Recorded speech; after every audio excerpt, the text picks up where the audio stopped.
prayer vigil going on. One person in the crowd asking, "Where is God today? What would God think of humanity today?"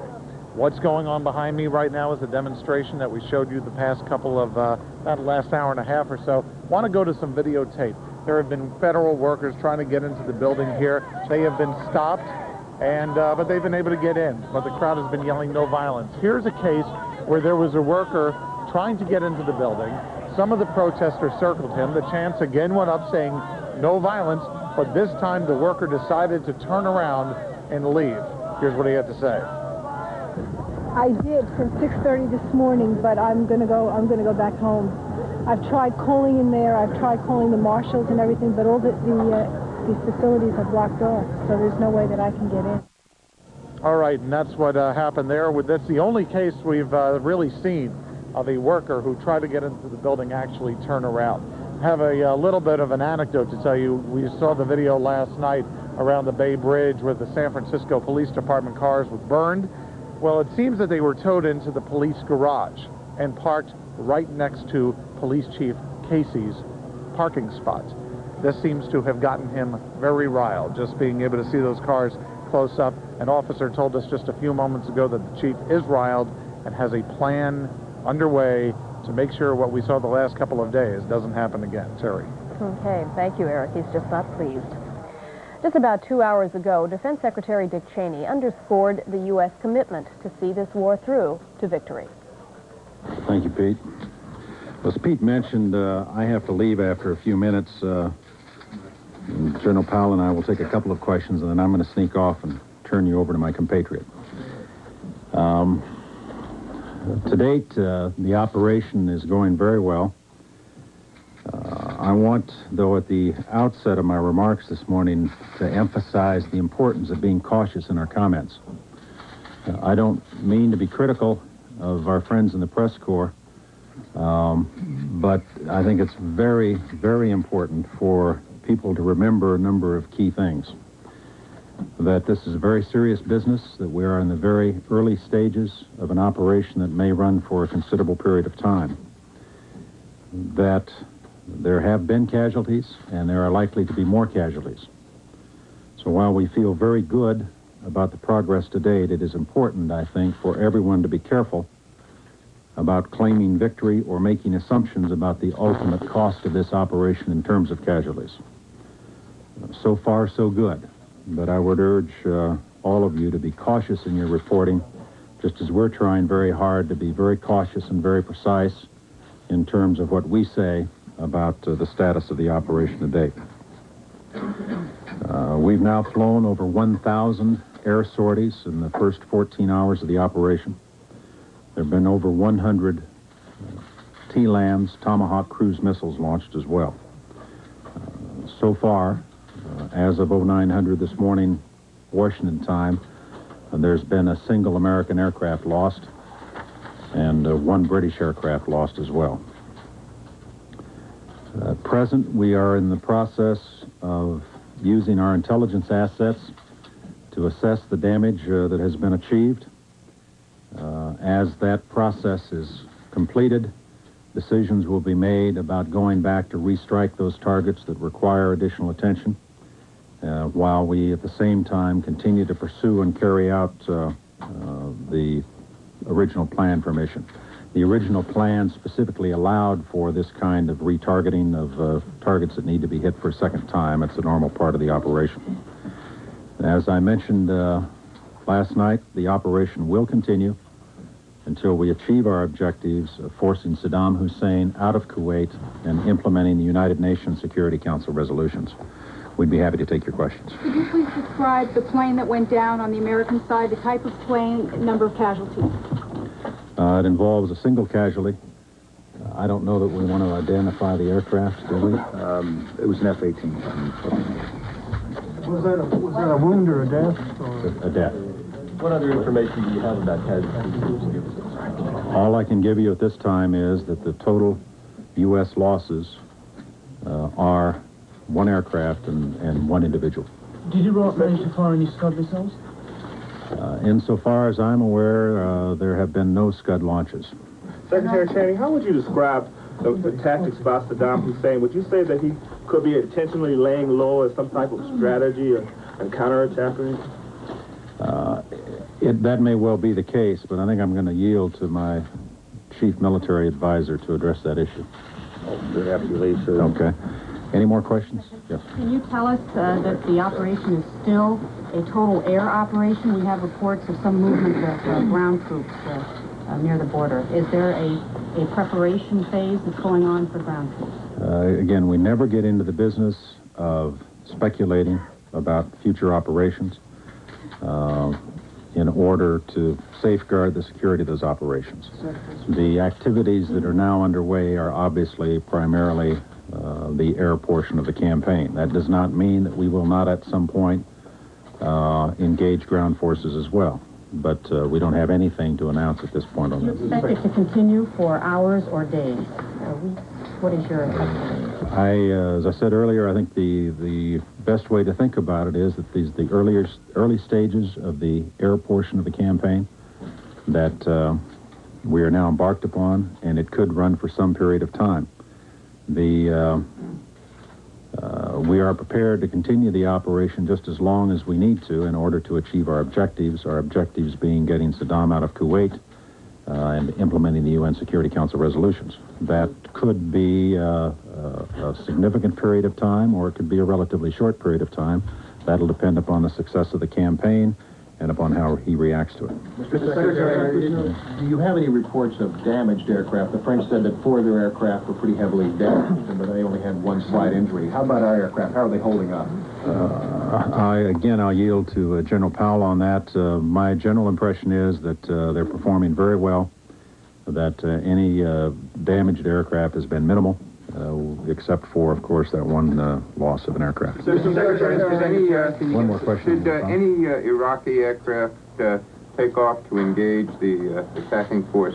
I'm going to leave that to General Powell. And Secretary, can I ask you one more question, sir? Is there any possibility that there will, at some point during the air war, be some kind of a pause to give Saddam Hussein the opportunity to rethink his commitment to staying in Kuwait, or is this a non-stop operation as far as the coalition is concerned? As far as the coalition is concerned, and as far as my orders from the president are concerned, we've been instructed to execute the plan, to carry on these operations until we have achieved our objective. Our objective is to get Saddam Hussein out of Kuwait. To follow up on a couple of questions, I only have a report of 1 other U.S. aircraft damage. There may be others, but those reports have not come into me yet. Mr. General, are they counteroffensive at all by the Iraqis, either on the ground or otherwise? No, the only Iraqi action I'm aware of was the artillery strike across the border into Ras al-Khaji, which you've seen on television, which hit one oil petroleum storage facility, but it's not been followed up, and we have silenced that. How do you account for that? Does it surprise you? You'll have to ask them. I'm rather pleased that we appear to have achieved tactical surprise. We should not, however, rule out the possibility of Iraqi action either in the air or on the ground, and I can assure you that we are on the lookout for it. Any damage assessment, sir, of Iraqi aircraft, airfields? Can you give us any rough sense of what you have hit successfully?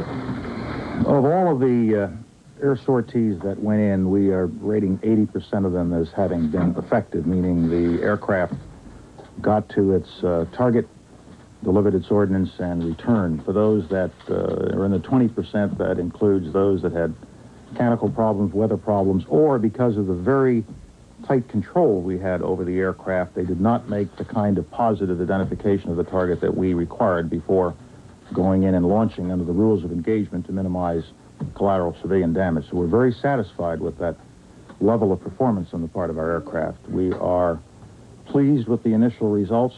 We have damaged the command and control capability of the Iraqi government and the Iraqi armed forces. We believe we have done reasonably well, as best we know right now, with the preliminary bomb damage assessment in attacking airfields, attacking fixed Scud facilities around the countryside, but I once again caution you that this is very preliminary, only 12 hours into the operation. General Powell, give us some idea of the targets that were struck and the priority given to those targets and the weapons used against those targets?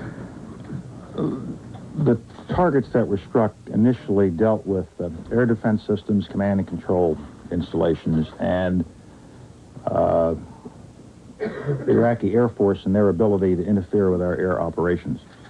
B-52s were used, F-117s, F-15s, F-16s, A-10s, F-111s, F-A-18s, A-6s, A-7s, Apache helicopters, Tornadoes from the United Kingdom, Tornadoes from Saudi Arabia, Jaguars from the French, and the Kuwaiti Air Force is also involved. We interrupt to go live now to Eric Green in San Francisco at the Federal Building. Eric? Terry, what is going on right now? The protests are happening. The corner at Larkin and Golden Gate has been cleared. That little prayer vigil we told you about earlier has dissipated. But what is happening is, we told you a little bit earlier that Police Chief Casey was very serious about not having repeat incidents of what happened the last couple of days. We have seen police officers in riot gear coming up in groups of three, not in groups of three groups of maybe about 40 officers in each. They're dressed in riot gear, the helmets are on, and they're coming up, and either they're coming here to either protect the crowd and make sure things don't happen, or there's something happening that we have not been able to see yet, but they probably are anticipating anything. It seems that when things start getting a little unruly around here, it is after the 9 o'clock hour. So we will keep you up to date, but that's what's happening right now. It seems the officers are making their way this way. All right, Eric, thanks very much. We'll go back to you as soon as you have something more for us. Now let's go over to Steve. Okay, and let's go right to traffic.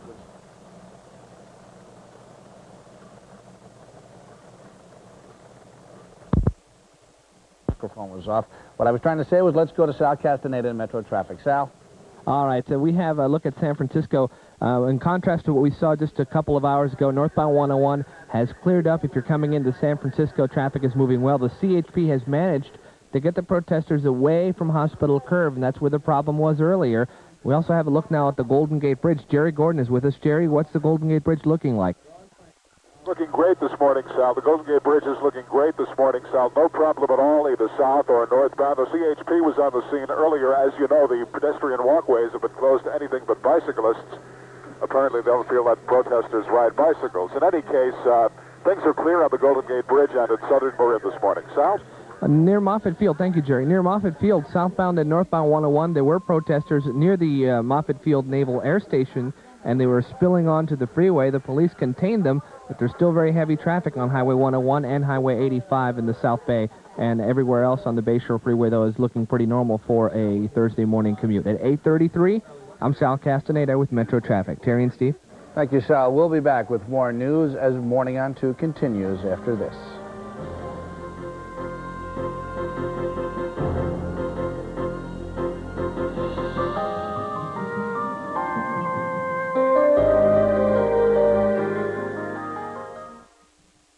I spent the last 20 years trying to buy clothes to hide my thighs, and now I'm showing them off. These tapes really put great biceps on me. I even show off to my husband.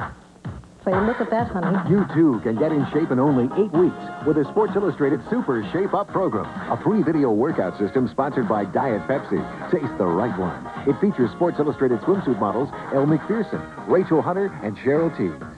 Call now. You'll start off with Stretch and Strengthen with Elle Macpherson, which will have you feeling stronger and more flexible. Then move up to Body Sculpting with Rachel Hunter to help tighten up those stubborn areas that don't go away.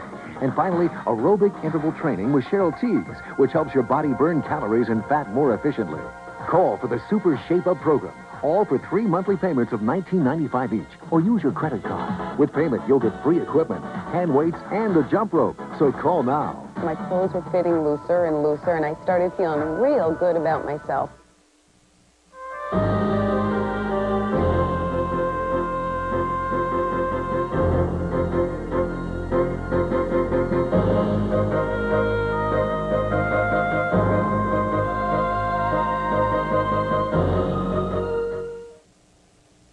Is this you washing your car? Missing all the fun or spending $6 at the car wash when 2 days later it looks like this? Now there's a way to keep your car looking great all the time. It's the amazing Magic Duster. Originally designed for car buffs to keep their show cars looking new, its specially treated fibers lift the dust off without a scratch. And it's guaranteed for even the most delicate paint. With this expensive investment to protect, I'd rather use my Magic Duster than wash any day. It works so well, you'll want one for every car in your family. And they make great gifts, too. It's the best present my kids could have gotten me. It's better than washing. And a lot cheaper, too.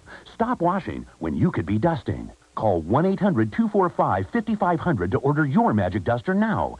Thousands have been sold for $29.95. But take advantage of this special TV offer and pay only $19.95. Call now and get this $5 carrying case absolutely free. That's a $35 value. Call 1-800-245-5500 now. On my next show, an all-star salute to the 70s with the Village People, Sister Sledge, Jimmy Walker, and Patty Hearst. Next, Joan Rivers. Joan Rivers, this morning at 9 on Channel 2. Updating the Gulf War at this hour now, Baghdad has just shut down CNN, the major communications lifeline to the deadly events taking place in Iraq for all of us. Iraqi officials ordered the news organization to stop broadcasting live from the war-shaken capital. There's no word on the status of other transmissions. President Bush, meantime, says he's pleased with the U.S.-led attack so far. Allied planes have flown more than 1,000 missions against targets in Iraq and Kuwait, 80% of them on the money. So far, U.S. officials report 1 American casualty and possibly 2 from Britain's forces. There was one single line of communication for Baghdad last night, as we mentioned. On that line, CNN correspondent Bernard Shaw described the first frightening moments when Operation Desert Shield became Desert Storm. Jennifer Michael wraps up that first attack. The sounds of war. The direct communication line from Baghdad picks up some of the blasts from the U.S.-led attack on Iraq, as Operation Desert Shield became Operation Desert Storm. From his vantage point at the El Rashid Hotel, CNN's Bernard Shaw described the first frightening moments of the air assault. Just one comment. Clearly, I've never been there, but this feels like we're in the center of hell. Privately, Pentagon sources described the initial airstrike on Iraq and occupied Kuwait as a blowout. The airstrike was massive, was devastating, and indeed those reports appear to be very, very impressive as far as the United States is concerned. Iraq's air bases, and there are probably about 100 Iraqi air bases, almost all of them appear to have been destroyed, according to Pentagon officials, who tell CNN that those air bases were pinpointed by the F-15s, the F-16s, A-6 carrier-based aircraft that came into Saudi Arabia, landed at forward bases, and then took off and returned to those bases in Saudi Arabia. The Iraqi Air Force, except for a few notable exceptions, didn't even come up to challenge the invading U.S. fighters. It was an extremely impressive U.S. airstrike. Publicly, the top Pentagon officials were more cautious in reporting on the success of the attack, conducted by hundreds of U.S., British, Saudi, and Kuwaiti aircraft. There has been no air resistance. Can you tell us if there's been any casualties so far? We will, at the appropriate time, be releasing information on casualties. We're not prepared to release any specifics now. I will simply say that the preliminary reports we have received in terms of the success of the operation, and that includes the possibility of casualties, have been very, very encouraging. Strategic Iraqi sites were the targets of this first assault on Saddam Hussein's military machine. In his formal announcement of war, President Bush described the reasons for the assault, its goals, and its targets. Now, the 28 countries with forces in the Gulf area have exhausted all reasonable efforts to reach a peaceful resolution, have no choice but to drive Saddam from Kuwait by force. We will not fail. As I report to you, air attacks are underway against military targets in Iraq. We are determined to knock out Saddam Hussein's nuclear bomb potential. We will also destroy his chemical weapons facilities. Much of Saddam's artillery and tanks will be destroyed. Our operations are designed to best protect the lives of all the coalition forces by targeting Saddam's vast military arsenal. Israeli Deputy Foreign Minister Benjamin Netanyahu confirmed Saddam Hussein has not made good on his threat to lash back at Israel. We have made the preparations for our population. We've asked them to take certain precautions, asked the people to stay in their homes for the moment. So we have not relaxed our state of alert, but we follow things, as I said, very closely and wish the American and other forces full success. Senior White House officials say the air attacks now underway will continue virtually nonstop. One U.S. official tells CNN massive bombings could continue from 7 to 10 days. Jennifer Michael reporting. And we'll have more updates for you from the Persian Gulf War in just a moment. Now back to Steve. Thank you, Terry. And joining us now at 9 minutes before 9 o'clock is KTVU's business editor, Brian Van Miller. Brian, welcome. What's going on in the stock market this morning? An amazing rebound. You remember how bad it was for the past few weeks as everybody was sitting on their hands. Let's take a look at the Dow Jones Industrial Average right now. It's up 82.18. Its latest is 2591.09. And so that is a remarkable rally when you consider the fact that it had been down since the first part of the year. What does that mean, Brian? Well, you know, I'm just looking at some statistics that just crossed here. The advances outnumber the declines. It looks like about 10 to 1. That means for every 10 stocks that's going up, one is going down. In addition, the volume in the first couple of hours is 125 million shares. Now, compare that to the average. It's about 4 times the average for volume. In other words, we're having very active trading. The Dow is up in a healthy way. Of course, we don't know how long that's going to last, but it is sure a key indicator. As you said earlier in the morning, people seem to feel very strong about last night's victory or good performance by our military in the Middle East. Sure, and the market's sure here in New York showing that. How are the markets around the world? You know, it's amazing. We were here last night covering it for the 10 o'clock news, and when the Nikkei index closed last night, shortly after 10 o'clock here, it was up over 1,000 points. The Nikkei had its 10th highest record in history, if you can imagine that. And then, of course, if you move over to London, the London Exchange is up 3%. And so it's a very remarkable rebound in the stock market worldwide right now. Let me ask you about oil. What is going on with the price of oil? Just as stocks are going up, oil is dropping just dramatically. The benchmark crude in London for British oil that just crossed the wires is down to $21 a barrel. Now, remember how we were up to $35? We were up to $40 a barrel? It plunged $7 in the first 15 minutes of trading this morning. Now, oil just recently instituted circuit breakers, the way the stock market did after the '87 crash. They stopped oil trading this morning. That's how dramatically it's been dropping. And again, you know, markets react today, Steve, amazingly to world events instantaneously. Now, for someone who is not very experienced in the market, you would think because there is a war going on in the region that we get a large part of our oil from, that would not make prices decrease. We have been doing stories about how insurance for tankers bringing oil from the Middle East to other parts of the world is skyrocketing, so it's going to affect the price of oil. Why? Why is it going down? First, business hates instability, and it hates uncertainty about what's going to happen. We now know what's happened. That's number one. Number two is there was no destruction of Saudi oil fields at all. Number three, we destroyed their air force. So there's a good bet there's not going to be any destruction of Saudi oil fields. So in effect, we have taken command of the perimeter. Worldwide markets are reacting positively. We have a stable flow of oil. And in addition, yesterday, the president released the strategic oil reserves, 1 million barrels a day for the next 30 days to shore up that. 5 oil companies have stabilized and frozen prices at current levels. It almost seems like a plan was instituted ahead of time. It's all going along very well, just as planned. Yeah? Precisely. Now, of course, Terry had mentioned earlier in the first hour, we have to make sure that we stay stable. You know, we shouldn't be overly optimistic. You know, it's not over until it's over. Caution is always wise in these times. Brian Van Miller, thank you very much. And we'll be back with more news in just a few moments. Today's Bay Area forecast calls for mostly sunny weather and near record high temperatures, and that sunny weather should continue through tomorrow.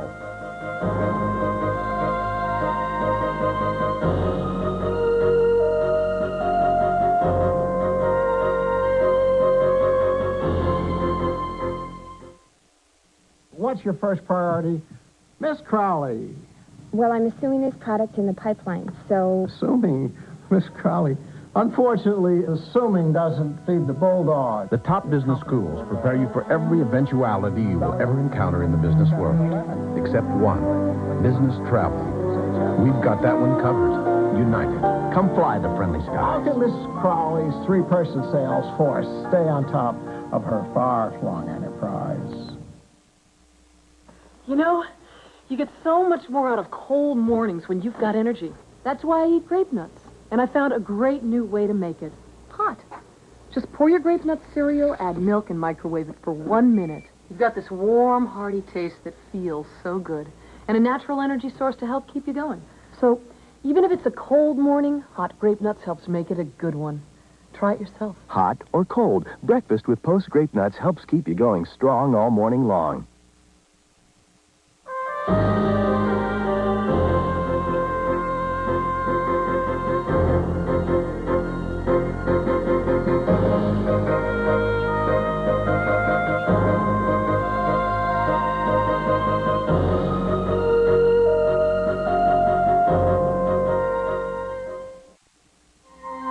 You've heard all about cold relief.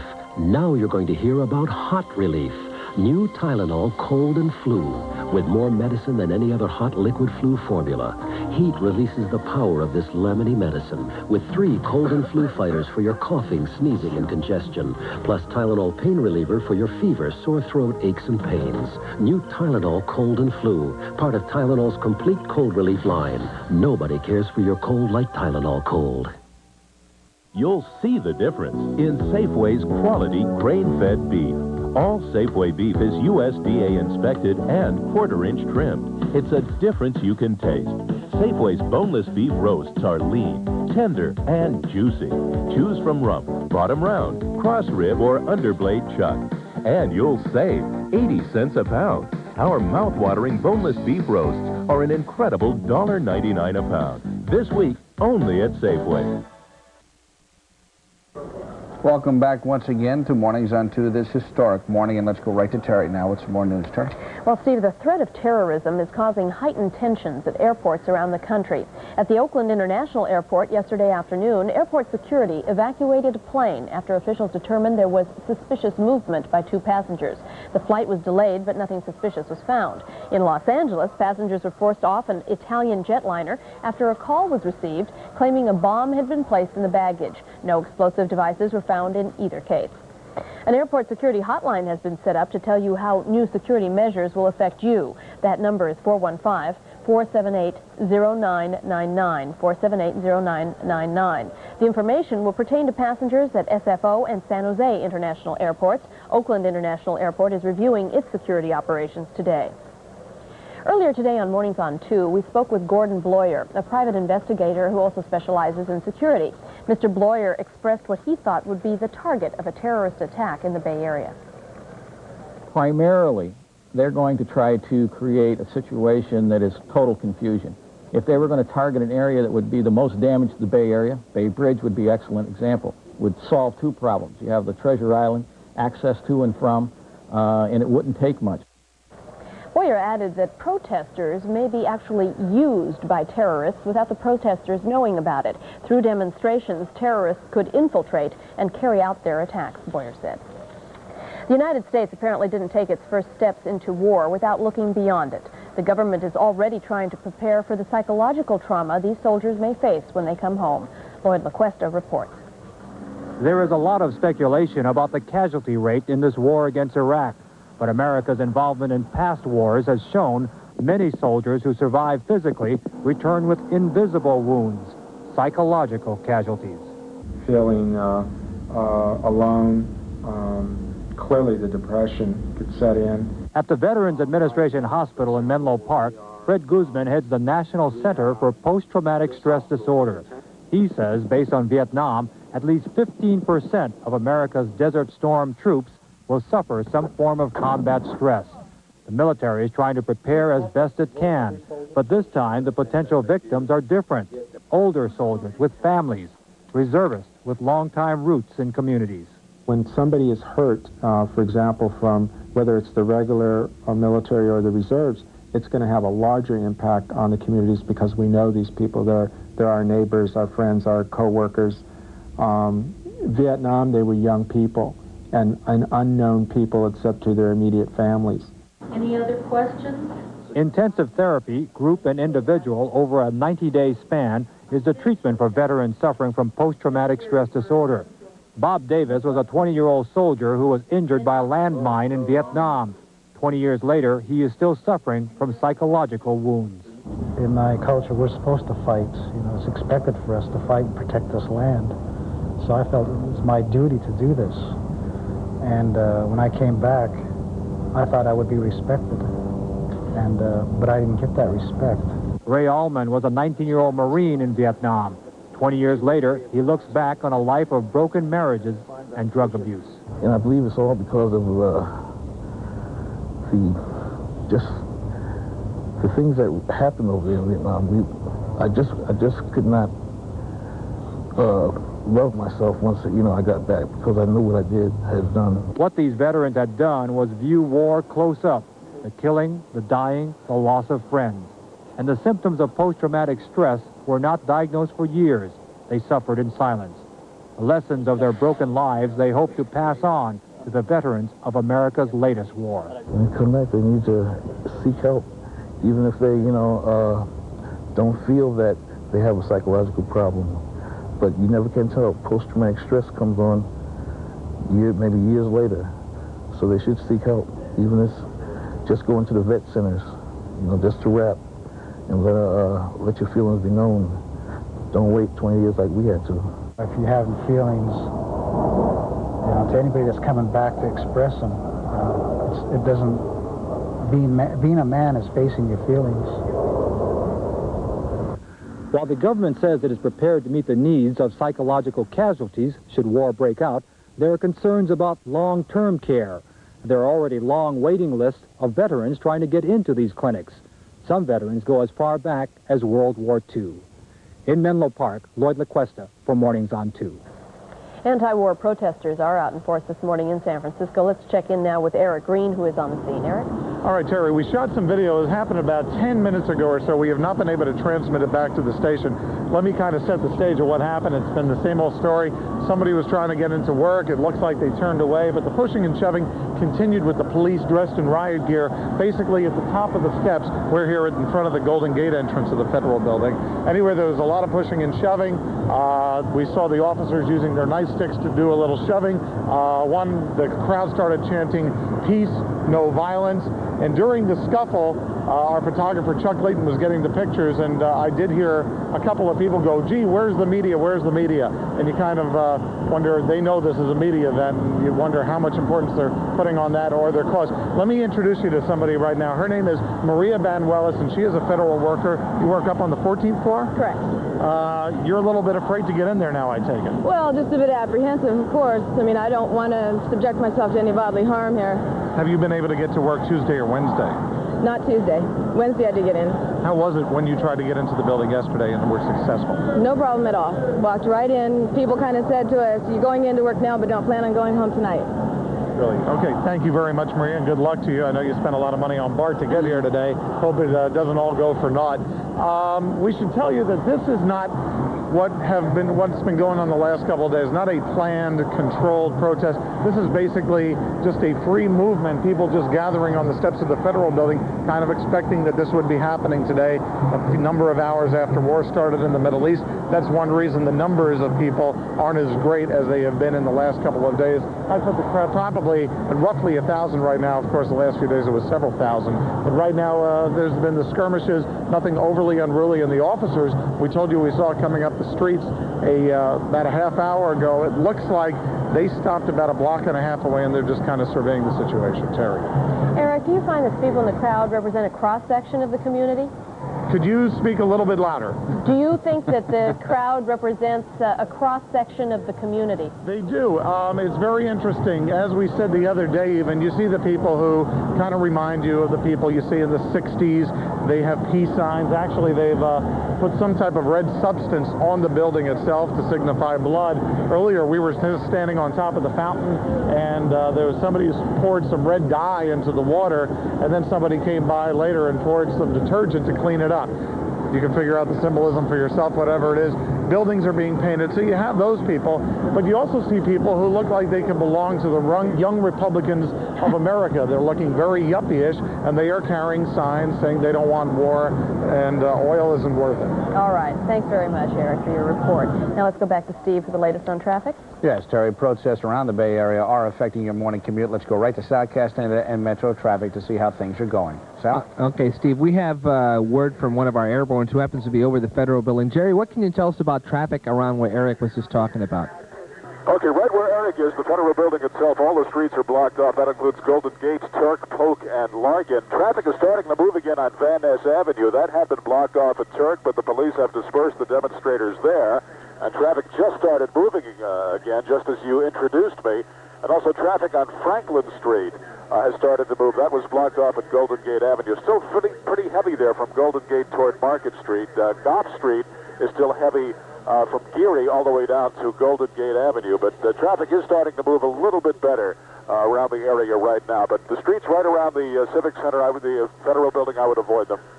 Thanks, Jerry, for that live report. The security is very tight on all Bay Area bridges, including the Bay Bridge. All the on-ramps are closely guarded by police, but so far no problems have been reported, at least not yet. At 8:56, I'm Sal Castaneda with Metro Traffic. Terry and Steve. Thank you, Sal. We'll be back with a recap of this morning's events in a few moments.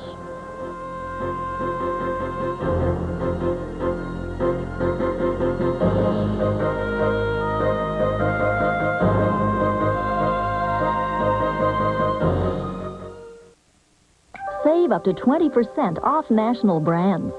Shop Lucky's own brand of savings, all just as great, just a lot less. Save on Harvest Day, rolls, buns, breads, all baked fresh daily.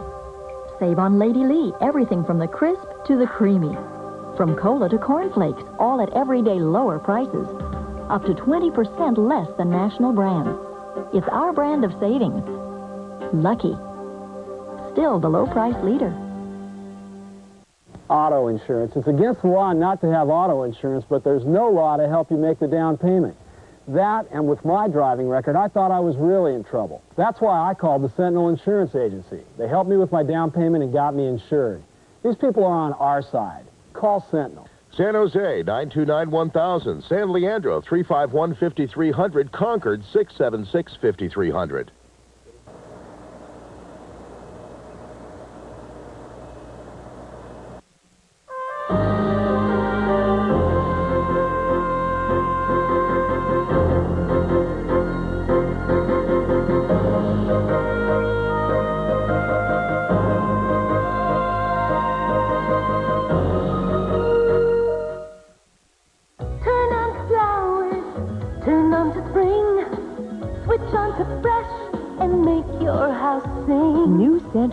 By Windmere is the Super Fresh plug-in electric air freshening system that uses patented fragrance cartridges to freshen up to 30 days. Fresh potpourri, Scent Island for fragrance you almost can see. Turn your home onto freshness with Scent Island by Windmere. Available at JCPenney. Mornings on 2 live traffic report is brought to you by the Steak Seafood Salad Sizzler.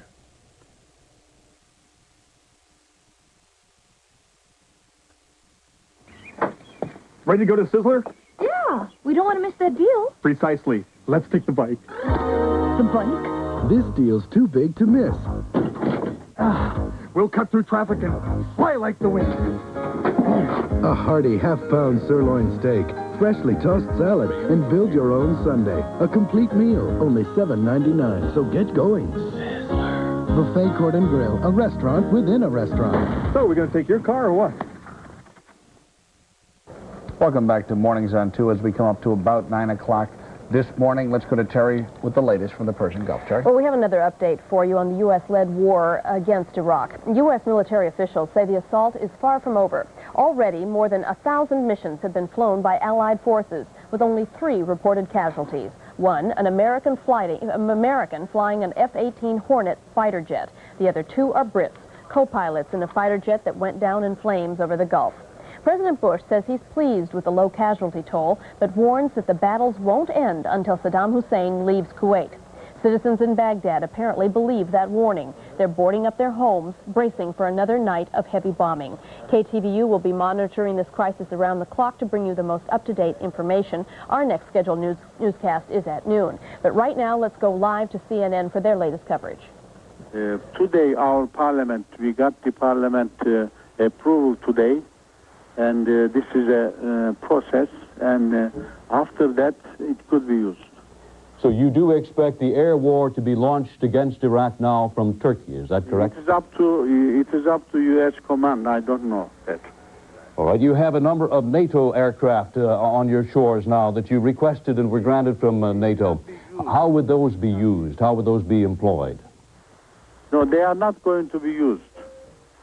Basically, this Packet Save is now open in Pittsburgh. Turkey to show that if there is an attack in Turkey, to Turkey, it could be used, or NATO would be brought in.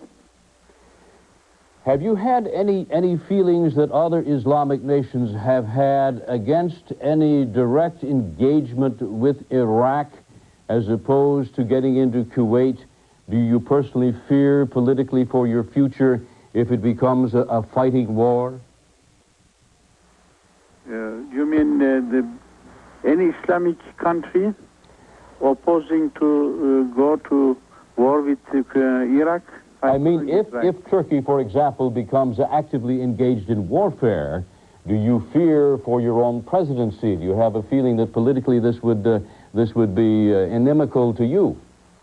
No, there isn't much about love for Mr. Saddam Hussein in Turkey. He's a dictator, and my people doesn't like him. Have you talked to President Bush recently? I talked before the operation start. What did he tell you, sir, if you can tell me? He informed that he's going to attack.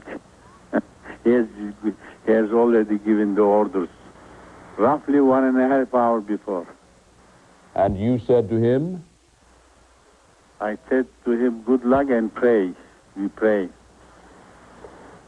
And he said, cross your fingers. Mr. President, you have, among a few others, stuck your neck out in Turkey, if you will. Do you anticipate that if this thing does not go well, you might have it cut off? Cut off what? I mean, might you suffer? Don't worry. You see, I am on the side of the United Nations, and I don't think United Nations will be the losers. They tell me, my opposition tells me that I am a gambler. I am not a gambler. I am a man of calculators, calculate everything. I am an engineer. I know mathematics and logic, and therefore I don't think I will lose it. What would you say the mathematical chance of Saddam Hussein surviving this are, as an engineer? I think he cannot survive anymore. And unless U.S. may say that is when he says that I am enough, the war is enough, then you might be in trouble. I think this has to be finished.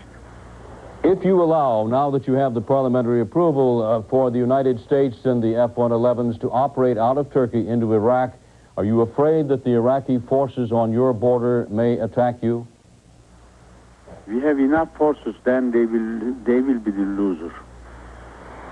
Are you getting, as a neighboring country, any reports out of Iraq today on the effects of the bombing, on the populace or otherwise? Are there people trying to get into Turkey? We followed mostly from the CNN, I'll tell you. And but they will not cut off, as far as I understand. But we get some small news from our borders. And what is that news? I think there are people coming to make refugee to our border, and this number looks like it's going to be increased as the time passes. Will it be like it was in Jordan, a tremendous burden for you to share? I do not know. This was in the first time we had some, but not like Jordan at that time. But this will be the people of Iraqi people, which will be afraid of air attacks or war may come to other neighboring countries, not only Turkey, probably Iraq and Syria. What do you hear of the other frontiers over by the Soviet Union? Is all quiet there? Our border with Soviet Union? Well, theirs with yours and theirs with others in the region. There is no problem. I mean, as I can say this, for example, Caucasus are not very easy area. There are opinion differences between Armenians, Azerbaijanis, and Georgians, but there is not calm enough. And there are also Balkans and some democratic problems because they are changing Albanians, Romanians, Bulgarians, and they also have affected quite a lot with this crisis, Gulf crisis, because of oil prices. Oil prices today seem to have taken a considerable tumble. That would mean that as betting people, the oil traders are betting on the coalition forces too, doesn't it? I think what they understood, because they see that coalition is winning, and therefore Iraqi forces will be eliminated, and therefore oil will be abandoned rightly, and there will be no fear of losing some Saudi fields, and probably oil price may come down to $16, $17.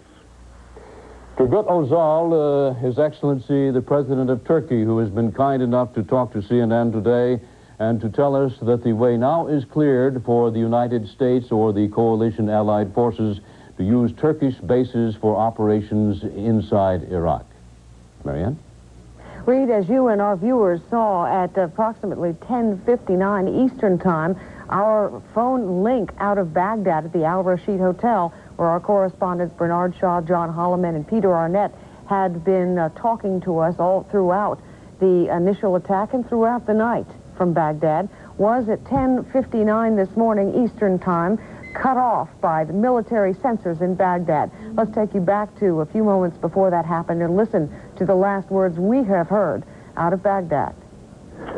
John, we unfortunately have been ordered to cease transmitting. It was an order given by the Ministry of Information. The reason for this order was military censorship. We have been told that we may no longer transmit live to our audience, and that in the future, taped reports will be subject to censorship.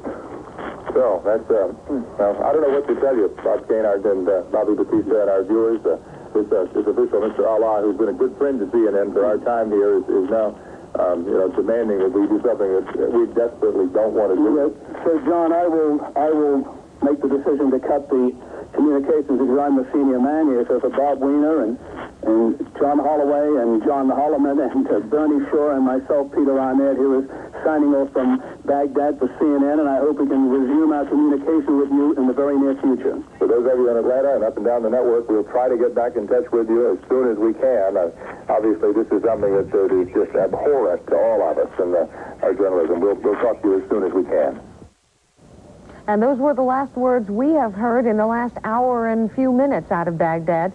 CNN, of course, is trying everything that we possibly could try to get communications reestablished, but the Iraqi government, for now, does not want CNN sending messages and reports out of Baghdad. General Perry Smith is joining us now. And General, we were going to speak to you, and we will continue to speak to you about analysis of some military aspects of videotape pictures that we are receiving sporadically at this hour. But I wanted to get your impressions about this move by the military censors in Iraq. Our correspondent said they were the ones responsible. The military decided no more CNN reports. What is their reasoning for that, and perhaps why is that decision wrong on their part? Well, it's interesting. In times of great stress at war, particularly when you're losing, sometimes people operate completely outside of their self-interest. It would seem to me it would be very much in the interest of Iraq to keep CNN running, because CNN provides them quite a bit of information about what's going on. We, on the other side, have lots and lots of information coming to us from various intelligence sources and so forth. So they're really operating outside their self-interest. It is my guess that there's probably a big debate going on, perhaps between the military on one side and the Department of Information on the other, which is the best thing to do. And I think if they operate in their own self-interest, they'll turn CNN back on. The U.S. information gathering agencies include all the satellites, of course, that the U.S. government is using. To my knowledge, that is one tremendous advantage that the U.S. and the Allied forces have over the Iraqis as far as information gathering? Satellites are very important, but in addition, we have tactical intelligence. We have airplanes flying in there, picking up all kinds of information by film, by electronic signals, and so forth. We have airplanes operating outside the area, picking up electronic signals, communications, and so forth. Very sophisticated array of intelligence gathering information that we have, much more significant than what what Iraq has. This debate that you suspect may be going on between different parts of the Iraqi government and Saddam Hussein's generals in his administration, do you suspect that perhaps the military will lose, and as this discussion continues, that decision to cut CNN's reporting off will be reversed, that we might expect perhaps in this hour, in a few hours, to see that signal turn back on again? Very close call. Hard for me to pick out, because it's hard to figure out internally who's in charge, which voice is stronger talking to Hussein. And of course, Hussein himself is a bit irrational. So I would be unwilling to predict the possibility of it coming back on. Would this also indicate, and again, we're asking you to just give your opinion and your impression, but would it also indicate that there is perhaps even less room for any kind of dialogue between the two sides? And I'll give you my reasoning behind that. CNN and other international media have been used along the course of this, as this is developed in the Gulf, as a diplomatic channel of sorts. If President Bush wanted to give a message out, perhaps he might know Saddam Hussein would be watching, say, a CNN or reading an international paper and would hear exactly the words. Is this a more negative sign if less communication is available? Well, of course, he can still see CNN other than the CNN that's coming out of Baghdad, and he probably will continue to watch it. What CNN is doing here is very dramatically important from the point of view of the conduct of the war, of intelligence resources, of diplomatic interplay, and so forth. I'm not an expert in the media, but it seems to me the CNN role has been very important, and I frankly hope that the CNN opens up again, because it may lead to some better dialogue between ourselves and the Iraqis, which could lead to a peace proposal and perhaps the end of this war. It's not exactly as if our correspondents who were in the Al Rashid Hotel were giving away any kind of military secrets. Perhaps is the thing most objectionable to Saddam Hussein's and military commanders that they were describing things that were being destroyed by Allied forces. I think so, and they were coming off very positive about how well we were doing, and of course many of the Iraqis are watching that. And as a result, I think they were concerned about the impact on the negative impact on the morale of the Iraqi citizens. And what do you expect Iraqi military and information sources are putting out on Iraqi television? That we've seen footage that we think was from today, but we cannot be sure, but it was aired on Iraqi television today, of a smiling Saddam Hussein shaking hands with other military leaders and other people, cheers going up. How much manufacture is involved in something like that, do you imagine? I would imagine quite a bit. I mean, he needs to keep the people on his side. He needs to keep morale up. So my guess is the media sources that he has to reach his people are very positive on the Iraqi side. And of course, the CNN stuff has been very positive on the U.S. side and the coalition side. We're hoping you will stay with us, General. We expect here at CNN to get our very first pictures of the attack sometime within this hour.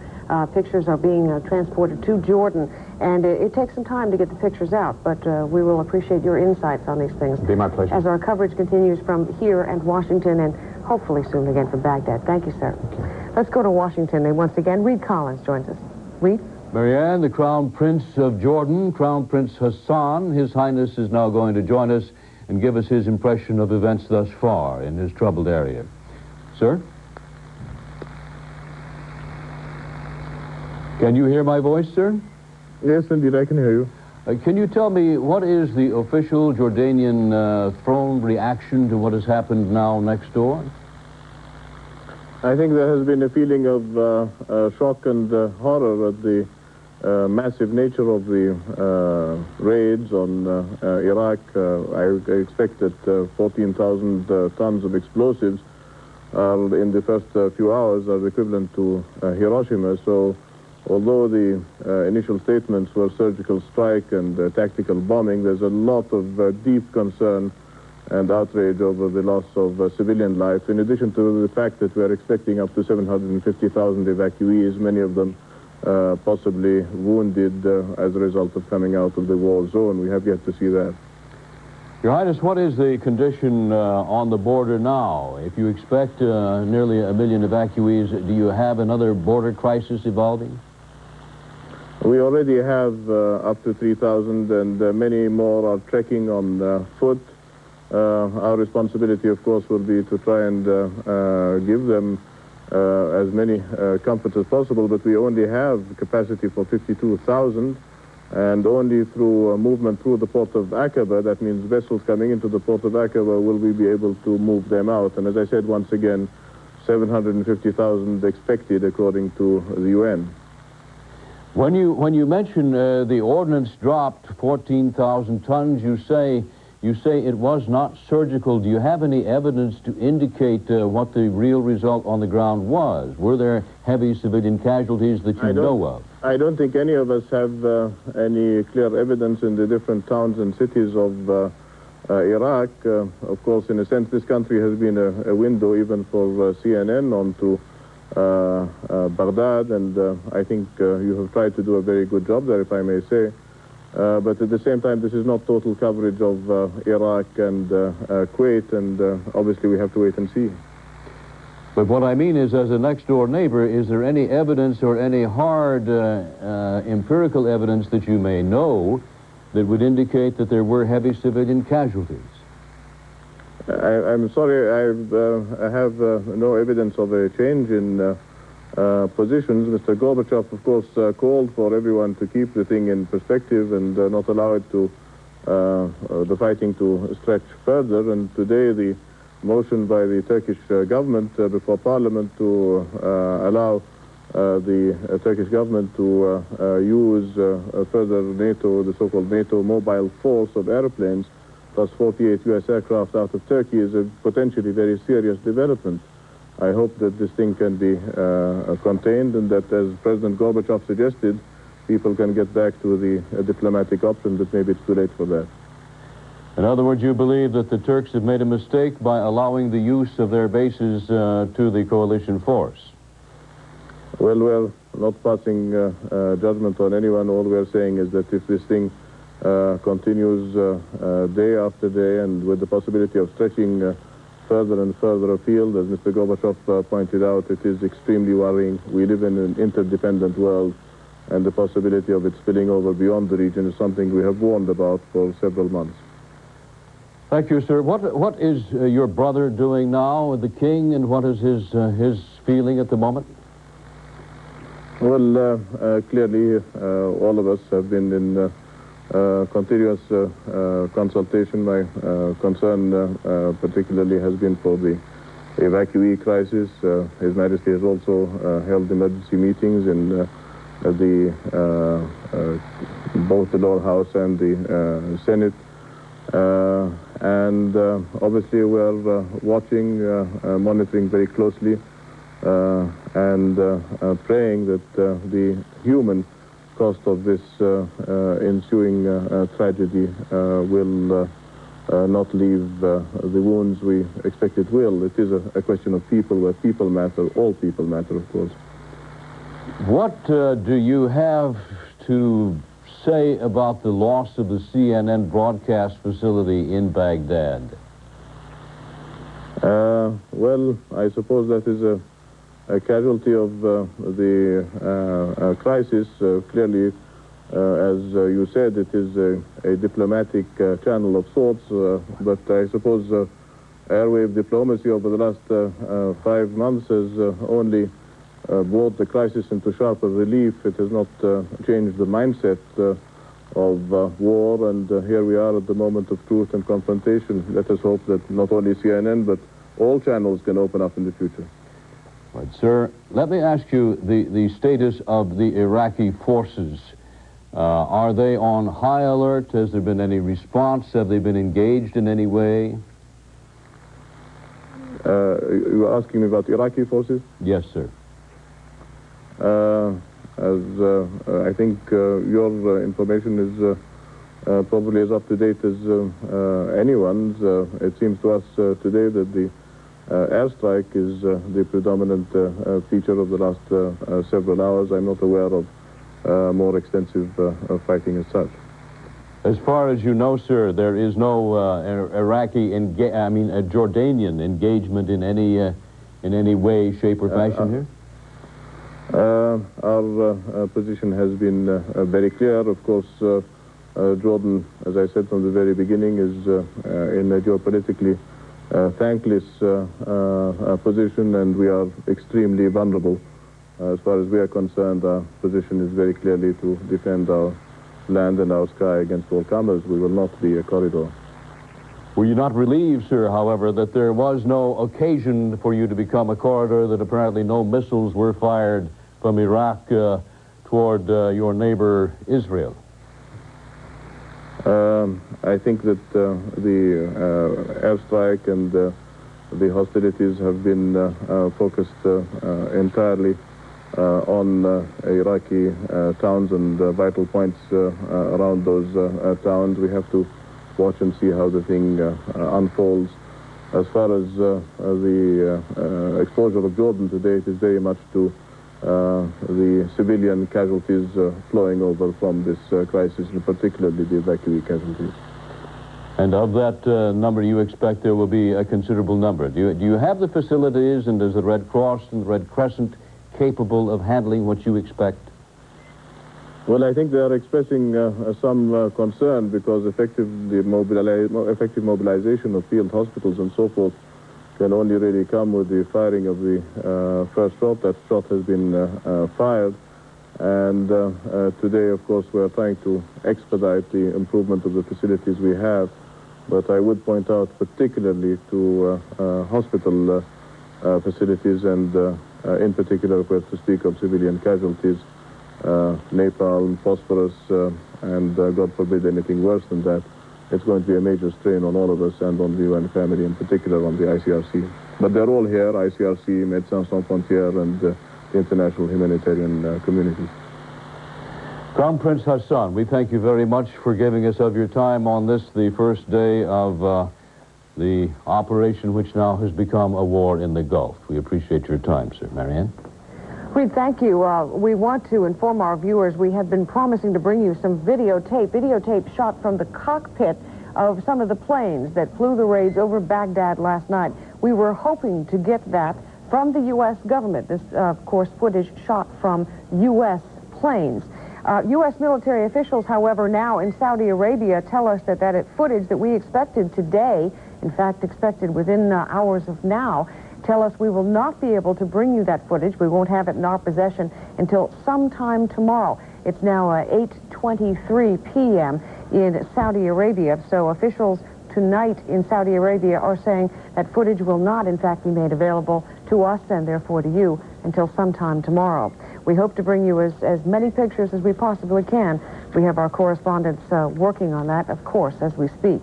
And this hour, the air war over Baghdad is continuing. The world's window, though, on Baghdad does not continue, as Iraqi government officials have slammed that window shut just a little more than an hour ago, ordering CNN's team of correspondents to stop broadcasting from their position inside a Baghdad hotel. Meantime, Iraqi President Saddam Hussein appeared in a taped broadcast on Iraqi television. That broadcast was preceded by these pictures you're seeing now of President Hussein in what appeared to be the streets of Baghdad. We don't know when these pictures were taken. In his speech, the Iraqi leader called Saudi King Fahd a criminal and again predicted victory over Allied forces. We have more now on the progress of the fighting and how it's being evaluated on the scene here in Washington and elsewhere. This report compiled by CNN's Dave Michaels. The early intelligence is in, and the conclusion of U.S. military leaders. So far, so good. But I would urge all of you to be cautious in your reporting, just as we're trying very hard to be very cautious and very precise in terms of what we say about the status of the operation to date. U.S. Defense Secretary Cheney confirms over 1,000 air sorties flown and over 100 Tomahawk cruise missiles fired.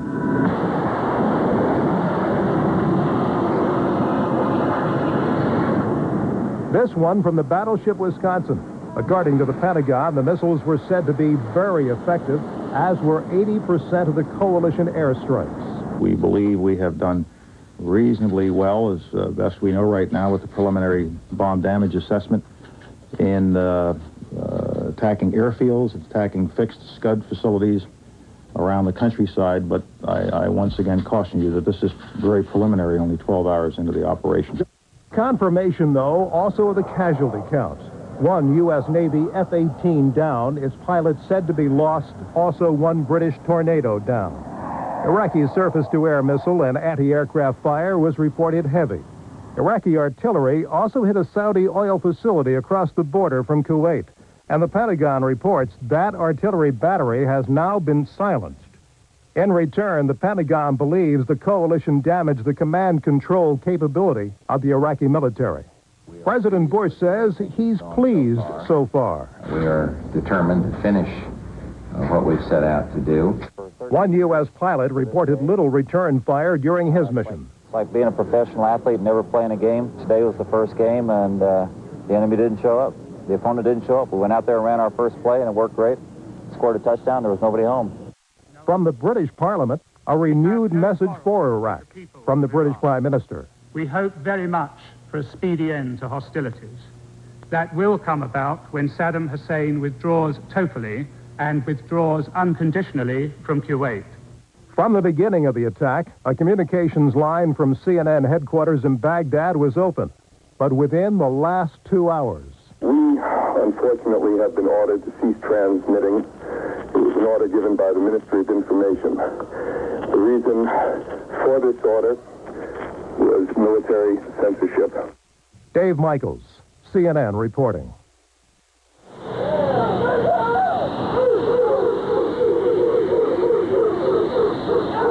This was tremendous. Baghdad was lit up like a Christmas tree.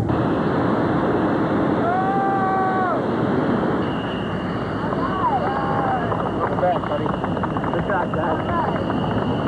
Welcome back. Give me time. It was ugly, huh? Been a very fortunate fellow. Led a really swell life. Lord blessed me with a good woman. He made me an American fighter pilot. God bless America.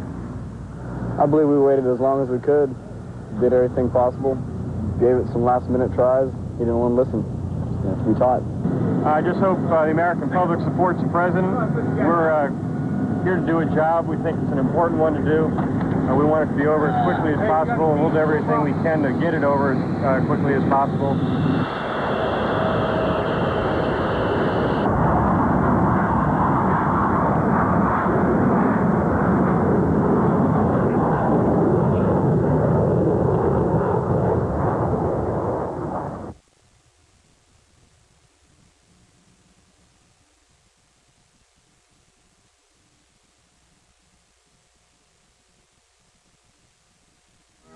Pack and Save is now open in Pittsburgh.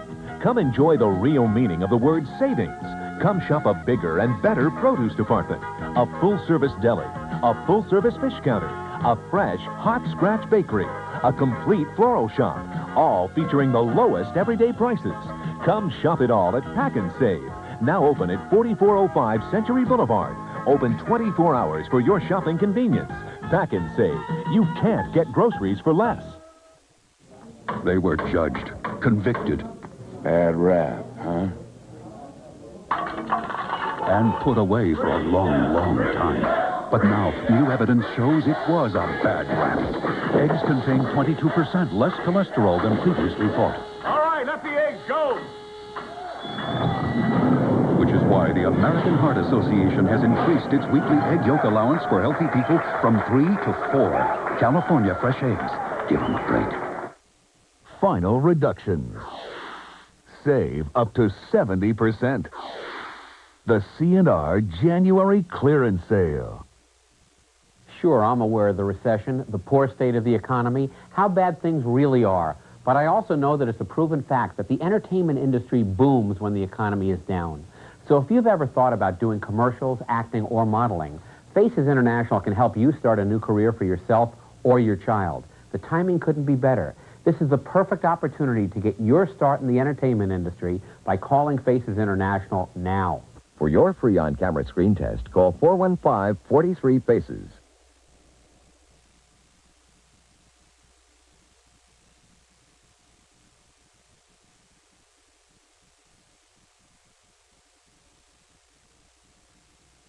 Right now, the Dow Jones Industrial Average is up 92 points at 2601.5, and volume is very heavy.